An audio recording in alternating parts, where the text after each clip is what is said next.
Good afternoon, retrogrades and parish orphans. Timothy Gordon here with another episode of Rules for Retrogrades. Today, I bring you a friend of mine, someone whose writing I've admired for a long time. I've interviewed him by sound power, but never by video power, Mr. John Zmirak, who has an excellent article up for the stream. And that's what we're going to talk about here today. It's the perfect follow-up piece to my show with Dave and Stephen Harriet last time on Christians needing to own guns. That's a big claim we made. And John wrote the perfect follow-up piece. It had nothing to do with us. It was just happenstance, great minds thinking alike. John, thank you for coming and joining us today. How are you? I'm good, Tim. Thanks so much. Yeah, the title of the article is God, Guns, and the Government.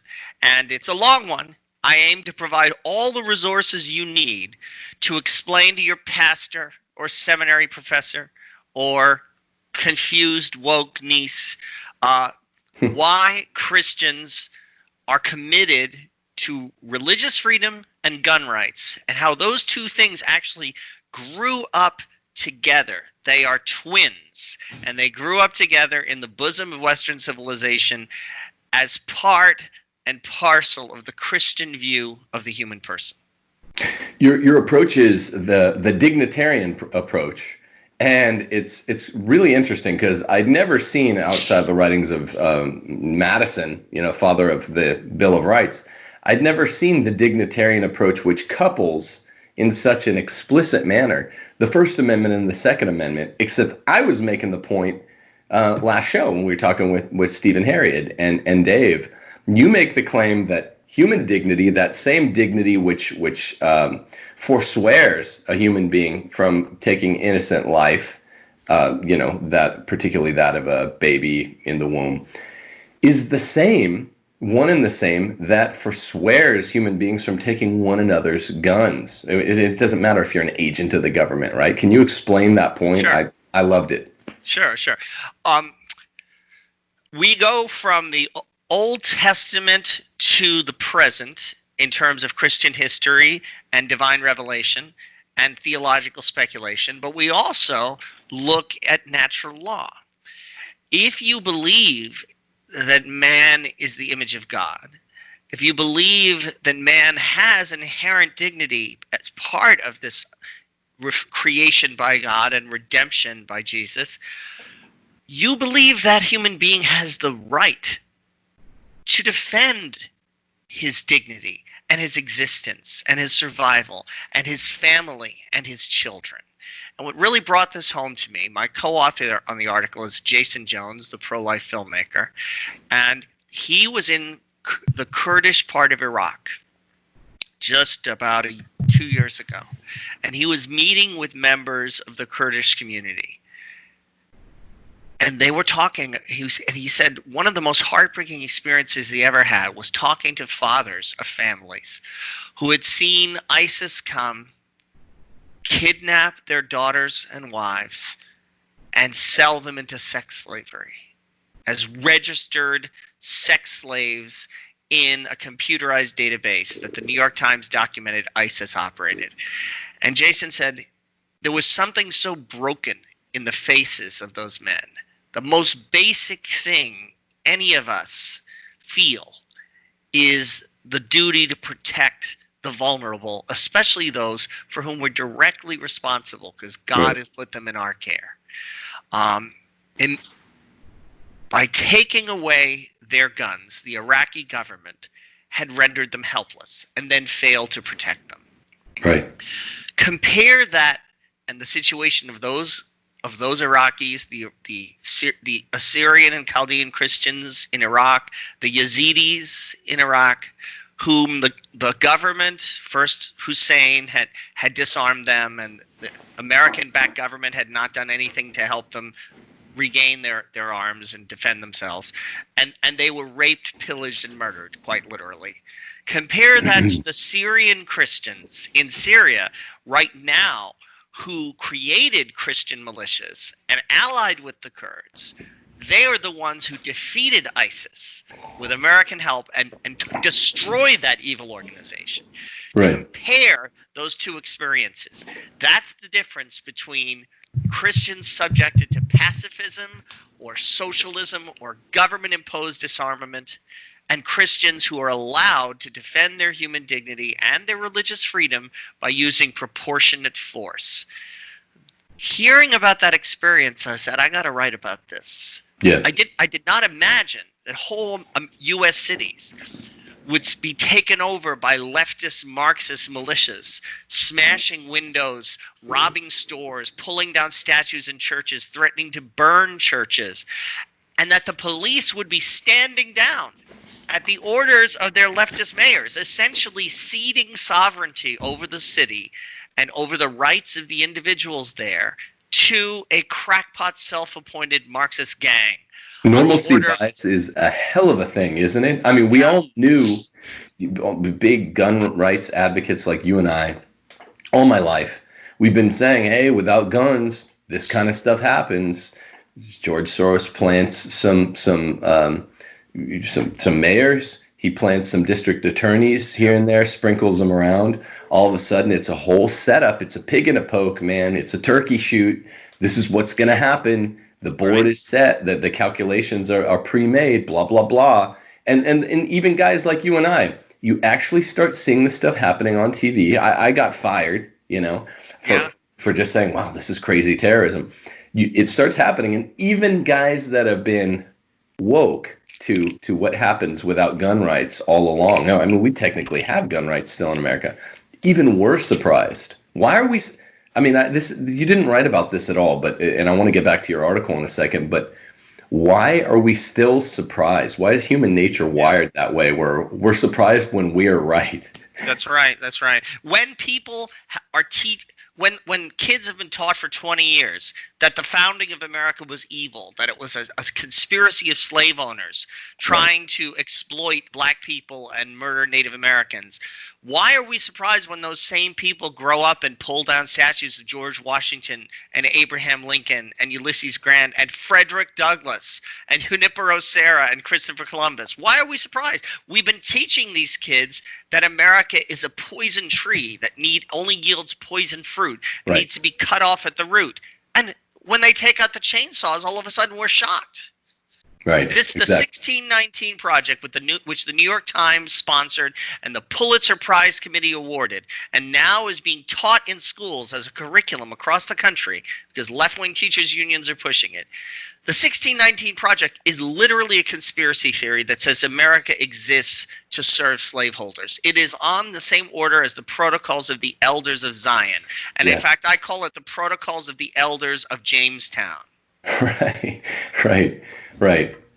So what do we do in a situation like this? When the police are being told not to protect us, what do you do if you're the McCluskeys in St. Louis? This couple that worked hard, they took this beautiful 19th century mansion, a landmark that was falling into ruins. They poured their time, their treasure, their love into restoring that house and this historic American monument. And a mob marches up, rips the iron gate off their private drive, marches onto their front lawn. A man and his wife, helpless before thousands of enraged, destructive Marxists who've already looted part of the city. Right. Well, they took out their guns and they showed them and they said they were willing to defend their property. Right. Now, the local prosecutor is charging them with a felony. That prosecutor, by the way, I checked on this, was one of the prosecutors, district attorney, county council, that George Soros had a campaign 4 years ago going around and uber subsidizing to make sure that, because they're winners, the left is big winners, they're good at this stuff. Yeah. We're losers. Yeah. We whine and we just say, oh, ultimately they're wrong. Yeah, but they're 50-piecing us. Check the scoreboard, man. He went around and he put a bunch of money into mayoral campaigns and DA campaigns. Yep. And shocker, 4 years later, after they got one in, now they're literally prosecuting two people that just defended their property with guns. Unreal. If a mob is marching on your house and you're afraid your wife might get raped and murdered, you might get murdered, and you defend yourself simply by showing your weapons, you don't even shoot anybody, well, we're going to send you to prison where you're going to get raped. That is the most nightmarish scenario. You call it anarcho-tyranny, okay? anarchy in the streets, but Right. tyranny in the home. Anarchy, we're going to let people pull down statues and burn courthouses, but if you go to church without a mask, if you try to sing in church, we will hunt you down and prosecute you. I know. It is the worst of both possible worlds. And the only defense we ultimately have is individual citizens with their firearms working together, I argue, in citizens' militias. In other words, you got to get to know people from the gun range, know people from your local church, and you have to be on speed dial. Hey, they're coming after First Baptist. Hey, they're coming after Our Lady of Sorrows. And people have to converge there and be ready to defend it, because the police are intimidated, they're frightened, they're afraid of losing their pensions, they're afraid of being mass fired. I mean, I think that the police need to start pushing back. They do. These mayors who are turning the streets over to rioters. But, okay, I can't tell the police union what to do, but we as citizens have the right to form militias. Now, let me go back into the arguments. Wait, can I jump in? Let me say something real quick, John. I want to get. We're going to get right back to your article. No, that's fine. That's fine. Listen to me out there, people. People, listen to me. This is what we did the last video, and John Zmirak. I see him on Twitter all the time, and it's weird. He's a lot of times saying things that I'm thinking, and I'm. Or saying at the same time.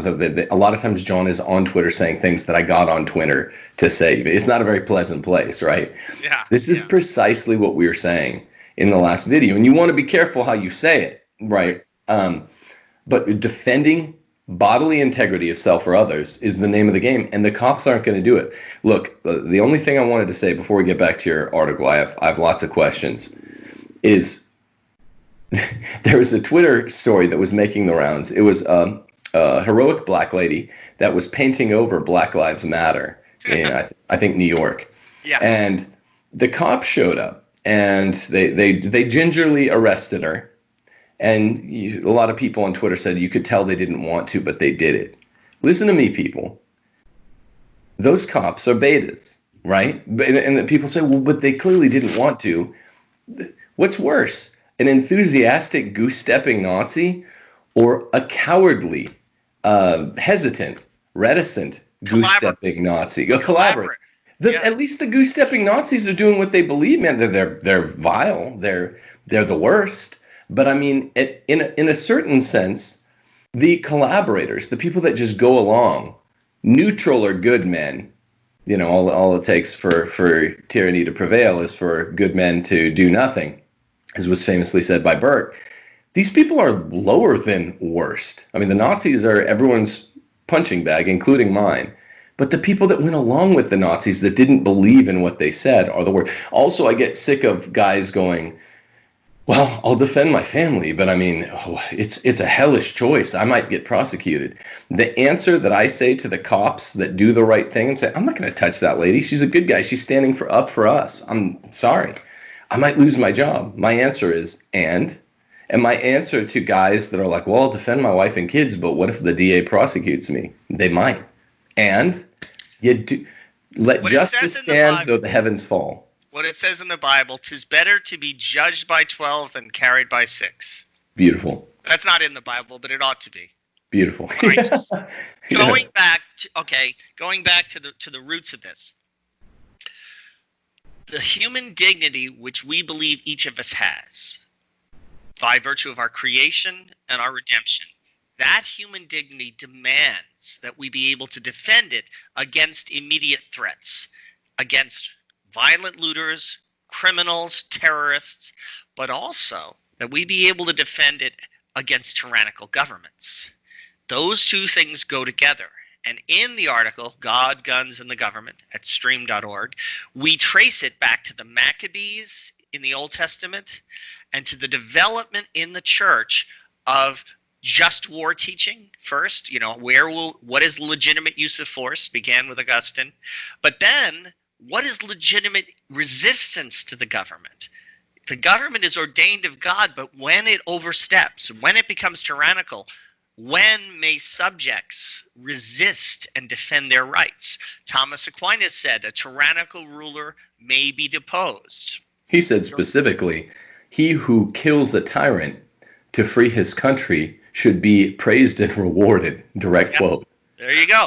And then during the Protestant Reformation, it got more developed because the Calvinists, who were being persecuted in France and in other countries, they developed theological arguments actually building on Aquinas. And then you had Bellarmine and Suarez build. So you had a sort of Christian Calvinist, both of them were developing the argument that the ruler may and should be resisted if he exercises tyranny. And one of the most fundamental aspects of tyranny is persecuting people for following their legitimate religious conscience. As long as they're not violating the natural law, you should leave them unmolested. Forcing people to attend one church, fining them, hunting them down, persecuting them because they don't belong to the church you think is correct, that is something that evoked disgust in one Christian community after another. So by the time of the English Civil War, where you saw an Anglican church persecuting Catholics and Puritans, and the king was overthrown. Charles I was overthrown. Cromwell came in. Cromwell died. Was replaced by Charles II.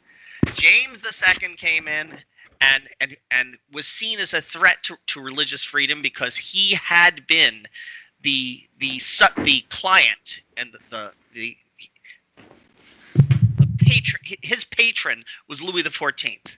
And married to the Catholic daughter, and right. Yeah. But Louis XIV was viciously persecuting Protestants in France over the Pope's objections. The Pope said, leave them alone. But Louis XIV persecuted Protestants. And then James II comes to power in England. The Protestants panic. They have a panic attack. They overreact, I think. They overthrow him. They establish William and Mary as monarchs. But here's the important part. Yeah. They passed something called the English Bill of Rights. Right. And the English Bill of Rights explicitly asserts the right of citizens to carry firearms and connects it to their religious freedom. Now, the form it took is not one you and I are going to be fond of. It said no Protestant can be deprived of his right to carry guns. Right. They specifically said Protestant because, in their experience, Protestants were being persecuted by the Anglican Church. Puritans were being persecuted. So they weren't protecting Catholic rights. But the principle that religious freedom and gun rights go together was established in 1688 in the English Bill of Rights. Almost exactly 100 years later, when the U.S. Constitution was being written, the Second Amendment was drawn up, directly drawing on the English Bill of Rights. But it didn't specify Protestants. It said everyone may carry weapons. Every citizen may be armed in order to be part of well-ordered militias to defend liberty. Now, those militias, they're not the National Guard, okay? The well-ordered militias of the Second Amendment are not the National Guard. They weren't. Militias, as the founding generation thought of them, were private organizations, usually connected with a church, where people got together and did target practice. And if the Indians attacked, they would gather and defend the town. When the British royal governors started attacking their liberties, it was the militias that fought them. So if you say the militias are the National Guard, then you think that the British royal governors controlled the militias. No, the militias were independent. They were separate. They bubbled up from the ground up. They were not imposed by the top down. And when they were debating the Second Amendment and the rest of the Bill of Rights, the only objections that any of the founders raised to the Second Amendment was, isn't the right of citizens to arm themselves so obvious that it's insulting to spell it out? You're actually going to write this? It's so obvious. Why don't you say they have the right to raise their own children, or they have the right to eat meat? But they did it, thankfully. They did encode the Second Amendment as an individual right that is the ultimate backstop against political tyranny. Ultimately, each of the rights described in the first 8 amendments, the Bill of Rights, was described as, by the Federalists accurately, on more sympathetic with the anti-Federalist arguments, was described as saying this is a real belt and suspenders approach to these common sense rights, because 1, they're derivatives of common sense, and 2, because if we look at Article 1 of the United States Constitution, Congress has these 16 or 17 powers, and they can't, by these scant 16 or 17 powers, they can't reach anything approaching making a national law against taking guns and all that. And the first 8 rights in the Bill of Rights didn't protect citizens before the Civil War anyway against state legislative intrusions into those rights. So the Federalists, who I don't usually side with, were like, why do we need a Bill of Rights? They're common sense rights, like John just said. And Articles 1, 2, 3 of the Constitution allow none of the 3 federal branches to reach them. Ultimately, thank heaven, I'm glad we have those rights. That's because, right. Look, Articles 1, 2, and 3 of the Constitution, the real body of it, federalism, got completely destroyed. It's also really interesting in Robert Riley's book. Fantastic book. Fantastic. So I just debated on the Meaning of Catholics channel, the American founding. I was defending it. It was being ridiculed as non-Catholic by Ryan Grant, who's a very smart guy, has a great grasp of history. But I kept quoting from Robert Riley's book when he takes the stark correlation between Bellarmine. He'll give a quote on sovereignty, popular sovereignty, or gun rights. Yeah. And then he'll go Suarez, and then George Mason's declaration, the Virginia Declaration of Rights, and then the Declaration of Independence. And you could toss in there, what happened in 1688 with the Glorious Revolution, the English Bill of Rights, because those guys were just plagiarizing from Suarez and Bellarmine. See, we have to remember, these are natural law positions. These are truths of reason that any honest person who follows the law written on his heart can come to. These are not elements of divine revelation. These are not things that Jesus didn't come to the apostles and say, overthrowing a tyrant is the right thing to do. You're responsible for feeding and caring for your children. He didn't come to teach the natural law. The natural law is knowable to us by reason. He came to proclaim salvation, okay? But that's separate. Right. The government doesn't have to be infused by divine revelation in order to protect basic human rights that are knowable by reason. And you can have an officially Catholic government that is tyrannical, that persecutes people, that just uses Catholicism as a fig leaf. Look at Ireland. Yeah, exactly.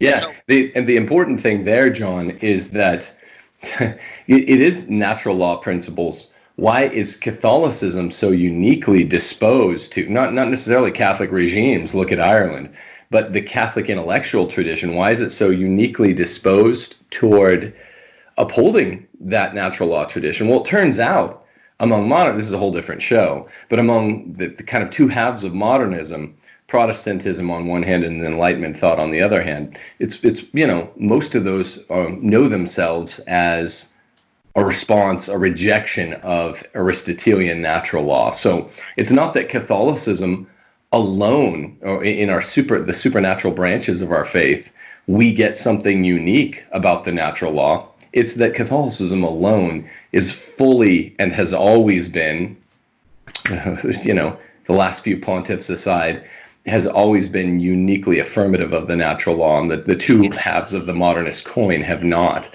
So that's why when they're drawing the interesting thing in Robert Riley's book is he shows that the Calvinists had to re-embrace natural law.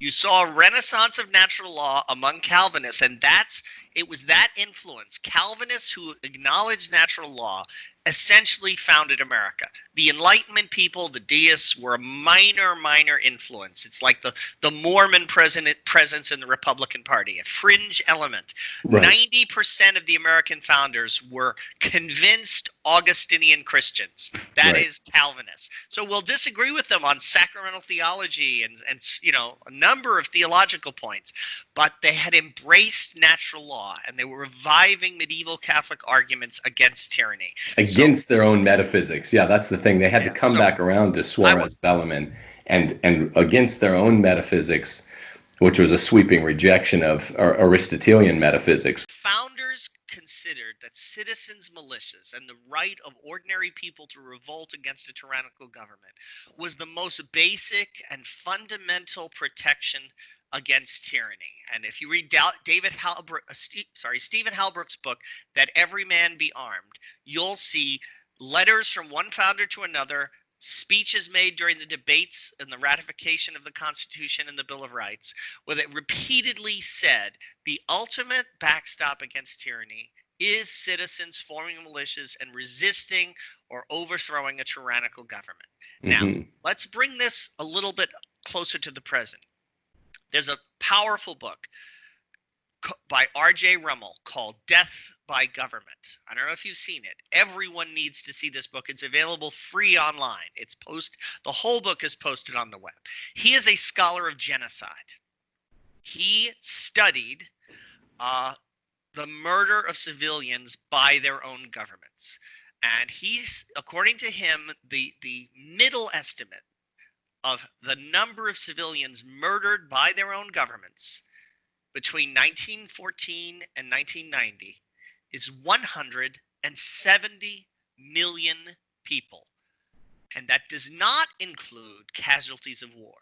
Yeah. 170 million intentionally murdered by the governments that were supposed to be protecting their human dignity and their basic rights. And Tim, do you know what the one thing virtually all of those 170 million people had in common? They had the gun rights taken away. They had been disarmed by their governments beforehand. Yeah. And you see it.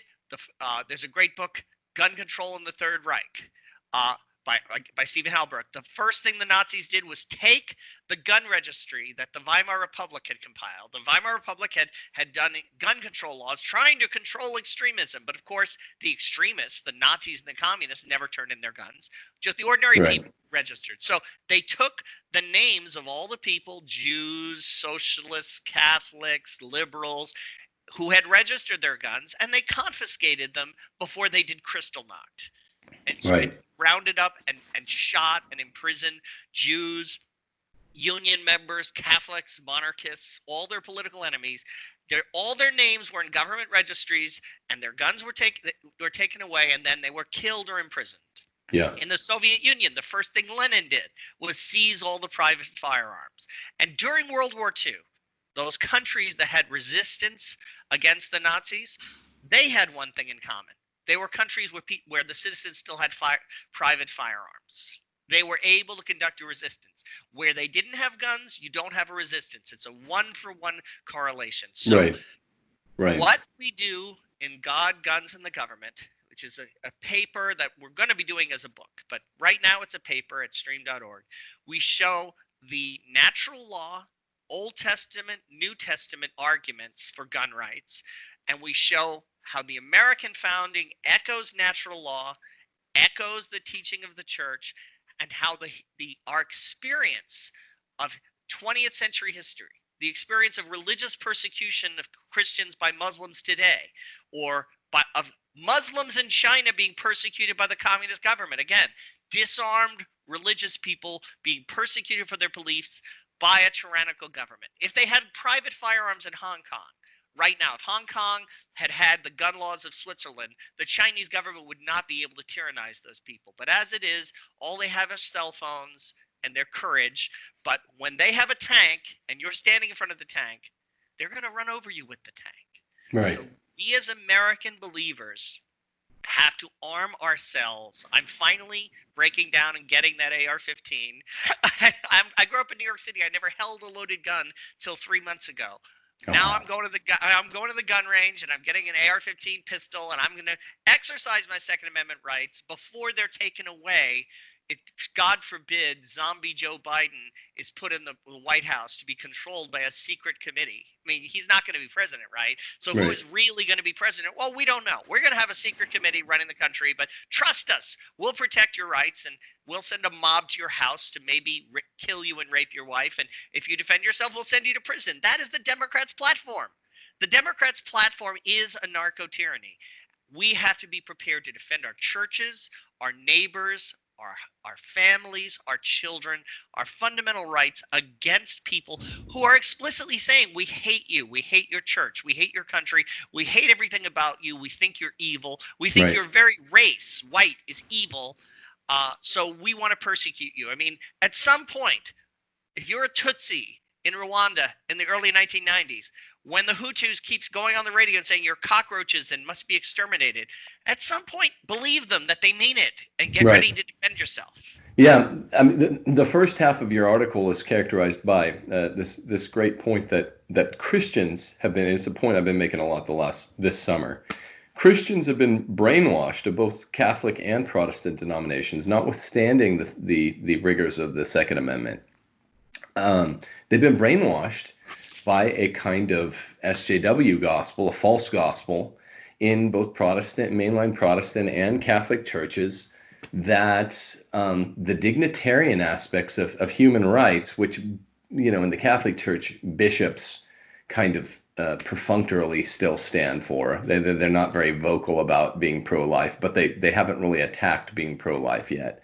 But they have, on the other hand, attacked pretty much every other aspect of the Thomistic tradition, which is defend yourself against tyrants.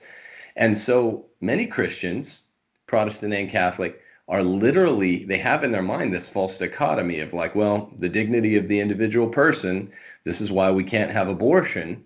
And the more liberal Christians don't even have that.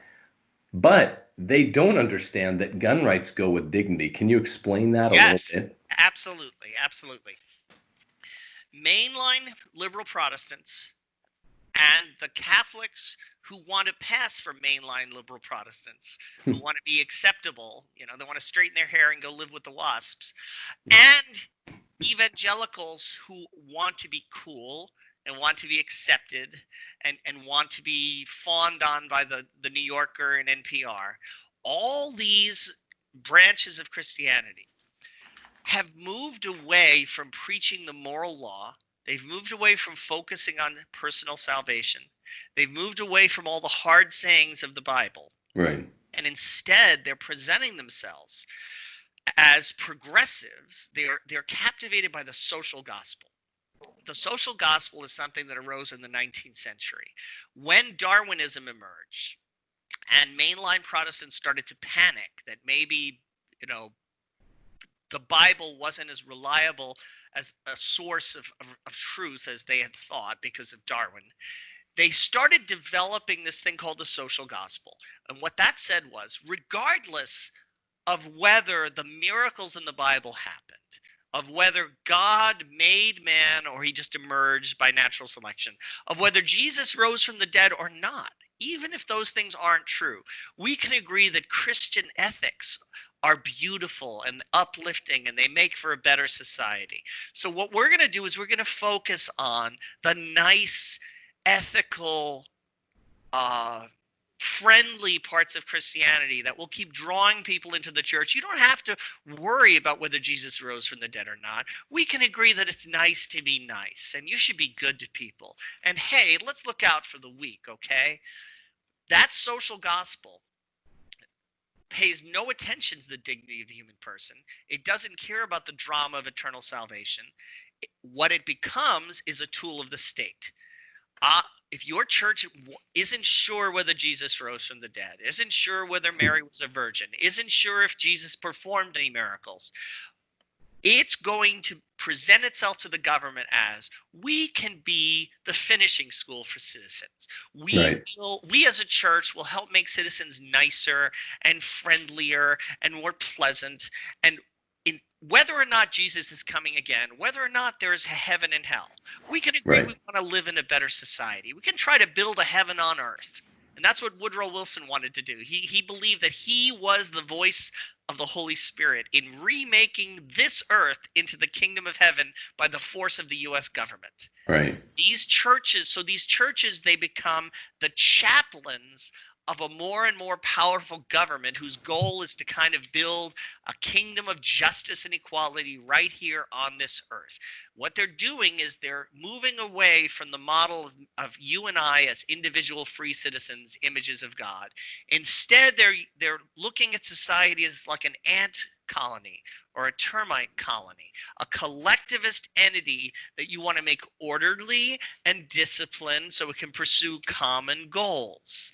And that doesn't involve the citizens being armed and defending themselves. It involves turning all your weapons over to the state. Trust the state.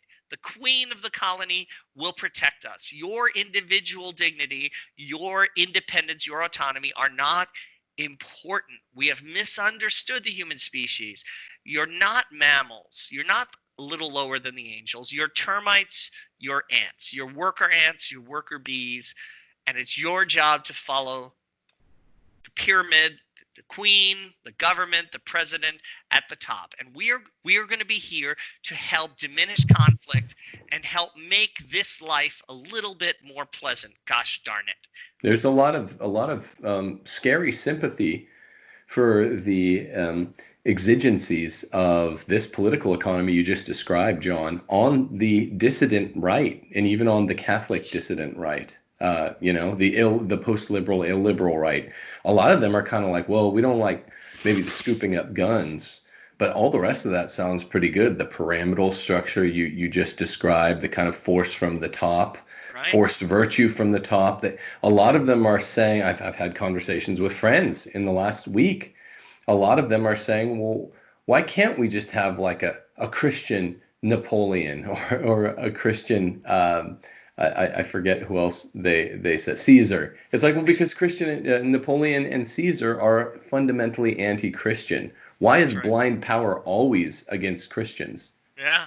Well, they don't like any dictator, any absolute ruler is going to be ultimately distrustful of a religion that says you and your conscience standing before God are finally responsible, or have a certain autonomy that the government doesn't have the right to step on. That you have a unique dignity that the state doesn't get to weaponize or use as a means, not an end. So I think we need to look back to John Paul II. I mean, he wasn't perfect as a pope. He made some bad decisions, but his vision of the human person and of human dignity that brought down communism is something we need to revive. Certainly when we see Pope Francis talking about people, they sound more like termites and ants. And when his Vatican said that Chinese communism is the closest thing to Catholic social teaching being practiced in the world, certainly better than what's happening in the United States. And then we find out he's getting $2 billion a year from the Chinese Communist government in bribes. What? All of a sudden, down is up and up is down. At least there's a bribe taking place. I mean, I thought before we found out he was taking bribes, I thought he just thought that, which is whack. It's crazy. But I guess there's at least an ideological, there's something that's satisfactory ideologically. We find out there's something at the bottom. Yeah, that's good. So you're talking about in the article, the kind of bastardization, the kind of defanging of these Protestant congregations and too much of the USCCB following Catholic parish life as basically just NGOs, which I like how you say they're like finishing schools for these statists in the deep state. That's really good. It's funny. Adolf von Harnack, one of the very first liberal Protestant theologians of the 19th century, said, "We're not sure Jesus is divine any longer because, after all, the Trinity represents polytheism," Harnack said, but he said Jesus is most to be admired for his manners. If anything, they're using it's genius, and the left is always genius. They use what they can of our ideology against us, and that which they can't use against us, they just encourage us to ignore. So they encourage us to be a bunch of dorky Ned Flanderses. I mean, I grew up in a very pro-gun, pro-Bill of Rights family, but they encourage us to just view ourselves as Ned Flanders, finishing school, and but don't take don't apply the other dignitarian aspects of the rights that do accrue to each and every human being in the sense of enforcement, which is the Second Amendment. Well, Genius. And we're also seeing the development of a post-Christian religion, wokeness, intersectionalism. I have other articles at the stream where I say it is a new religion that is developing that claims to offer. First of all, it locates sin. It says the world is broken and there's an original sin and you are implicated in it. Okay, all of that is hijacked straight from Orthodox Christianity. But it says that white men in Western culture are the source of that sin. That was the fall. Right. And what we need to do is to scapegoat whiteness and the West, pile all the sins of the world onto that scapegoat and sacrifice it. Weirdly, in a way, they're going to worship it. They want to sacrifice whiteness, and then but they secretly want to worship it. They want to make sure it's a spotless lamb, slay it, and then worship it, in the sense that they don't think Chinese communism or Islam or any other worldview, African Christianity, they don't think any of those things are the future, are going to dominate the world. What's going to dominate the world is the liberalism, the weird masochistic white liberalism that they're practicing. They think it will become the globally dominant ideology. So in a sense, it's like their mystical body of Christ. They're treating the white race as a scapegoat, as a victim. They're going to sacrifice it. Then they're going to worship it, which is a way of worshiping themselves. So I actually call the woke church today's Antichrist, because it is a parody of Christianity that takes emotionally powerful elements of it, our sense of sin, our sense of implication in sin, of the brokenness of the world, our desire for redemption, our desire for being part of a communion, of a saving organization, all these things which are proper to Christianity, and it perverts them to the service of the radical left. Yeah, that's really profound. I've thought of the Black Lives Matter in anti-Christic terms. I've never carried the analogy that far. What you were saying made me recall something I heard the other day, that the new grammarians are, I forget whether it's Chicago style or APA, they are switching to capitalizing black when you talk about Black Americans.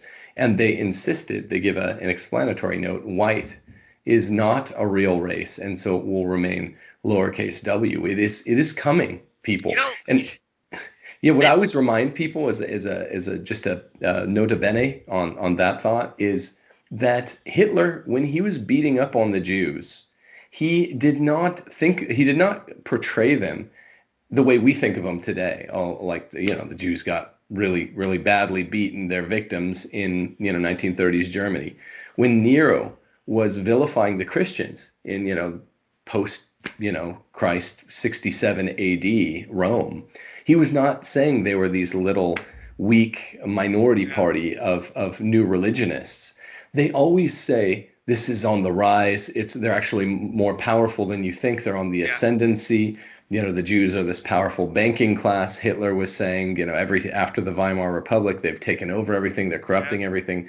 These Christians are corrupting everything. Nero said that matches exactly the tonal aspirations of Black Lives Matter. They say whites are really bad, and they're portraying us as the bully when they're trying to make us the new victim. That's right, and the same thing happened in Rwanda. So what I've been saying is maybe we ought to take up the slogan "Tutsi Lives Matter," or we're all Tutsis now, because the Tutsis were the wealthier, more academically advanced minority group in Rwanda. The Hutus were the poorer, more numerous ones who hadn't done as well under the Belgian colonists. So it was a leftist movement of revenge against the more prosperous, hardworking Tutsis. Exactly like what you saw with the persecution of the Armenians by the Turks, of the Jews by the Germans. There's a strong element of envy and resentment there. But of course, woke white people plan to come out on top. Right? I mean, that idiot who wrote that book, White Fragility, is some Italian woman who lives in the suburbs. She's making millions of dollars from writing this ridiculous book, White Fragility, and helping people abolish the police so that Black people living in bad neighborhoods get shot more often, get raped more often. And who's going to protect them? We see in Seattle what kind of order these people want to establish. Gangs of rappers and leftist thugs collaborating to terrorize the population. That's what the Democrats are going to allow if they win the election in November. Yeah. Even if they lose, then Trump will have a hard time bringing order to all these cities, but at least we'll have a chance. But if the Democrats win in November, we really are, in a sense, under occupation, and all of our rights are under direct attack. And the McCluskey couple in St. Louis, they're the canary in the coal mine. Right. If anything happens to them, if the New York Times doxes Tucker Carlson, puts out his home address, and something happens to him, then you know it's open season. We have to stand in solidarity with everyone who's getting canceled as you were, or threatened as they are, or denounced and vilified as many people are. We have to stand together in absolute solidarity. Don't feed the crocodiles in the hope that you'll be eaten last. Churchill said that about the Nazis. We have to say that about our ideological enemies, the enemies of the church, the enemies of Jesus Christ, the enemies of every individual human being in his dignity and his rights as a citizen. These people are the enemies of mankind, and we cannot cooperate with them. We cannot compromise. We cannot be slack in our vigilance. This is a burgeoning civil war, and only one side is fighting so far. That's right. And what I say to these people is, if you want to give us Spain 1936, we'll give you Spain 1939. Be careful what you ask for. Beautiful. Guns, God, and the Government by God, Guns, and the Government. God, Guns, and the Government, by Mr. John Zmirak and our mutual friend Jason Jones. It's funny when you were saying that, made me think of something Stephen Harry had said on our last Rules for Retrogrades episode on the same almost exact topic. He was saying, don't feed the crocodiles lest you be eaten a little less. It doesn't work out that way. He was saying when he was trying to start this movement where guys take a picture with the manly men from their parish with their rifles in front of it, sending a message, just a PR campaign. Yeah. And he said what the response he was getting in his parish time and again was, hey man, if you do that and you draw attention to us, that's going to draw BLM to us. It's like, don't fight the bully, because that's going to make him even madder. Like, dude, you are weak. You've never been in a fight, I can tell, because that's not what ends up happening. That's the trick mindset that the bully hopes you have. Yeah. But it's not what happens. If you hit the bully in the mouth, he will move on. It happens 100 times out of 100. Even if it's kind of it's a glancing blow punch, or if you show you have fighting spirit, the bully will move on. But the prime subjects of bullying are always the ones that think do anything but hit them in the mouth, and therefore they're the prime subjects of continued bullying. This is how the Second Amendment works. And this is the lesson the Jews learned at a very high, tragic price during the Holocaust, and the birth of the nation of Israel, and the self-defense spirit of the Jewish people, and their absolute resolution, never again. That's the right spirit. That's the spirit we have to have after all the persecution of Christians that happened in the 20th century. We have no excuse if we let it happen again here, of all places. If we let it happen here, of all places, where there are private firearms everywhere, we have way more guns, we have all these rights. If we just let them be taken from us, whatever descendants we have will look on us with absolute contempt. As they should. Well, thanks a million for your time, John. It's a great article. We're going to link to it in the show notes. God, Guns, and the Government. And you can find it at stream.org/Second Amendment. Please read it. Send it to your pastor. Send it to your college kids. Perfect. Yeah, and Retrogrades out there, as you all know, this is actually one of the very last shows that I'll be doing in California, because I'm moving to Mississippi.